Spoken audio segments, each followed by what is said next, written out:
ప్రస్తుతము సాతాను ఏం చేస్తున్నాడో అనే విషయాలు మనము ప్రస్తావన చేసుకుందాం. ప్రస్తుతం యోహాను సువార్త 8:44 చూద్దాం.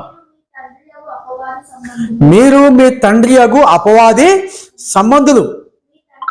మీ తండ్రి దురాశలు నెరవేర్చి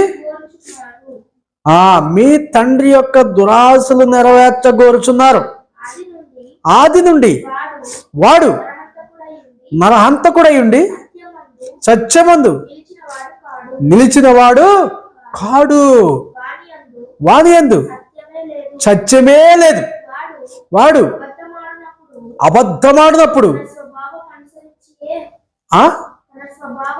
వాడు అబద్ధమాడినప్పుడు తన స్వభావం అనుసరించి మాట్లాడును.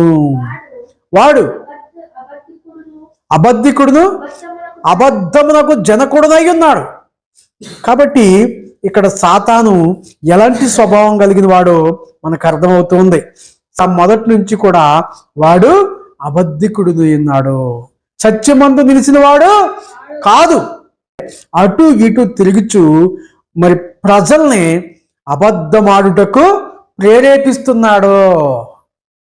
ఎక్కడన్నా మనము మరి ఎలాగ ప్రేరేపించాడని చూస్తే అపోస్తల కార్యాలు 5వ అధ్యాయము 3వ వచనం చూసినప్పుడు మరి అక్కడ అననీయ సఫీరా మరి వారు ఆస్తిని అమ్మి దేవుని యొక్క సన్నిధికి తేవాలనుకున్నారు.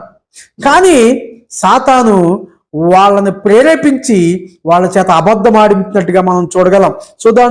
అపోస్తల కార్యాలు 5వ అధ్యాయము 3వ వచనం.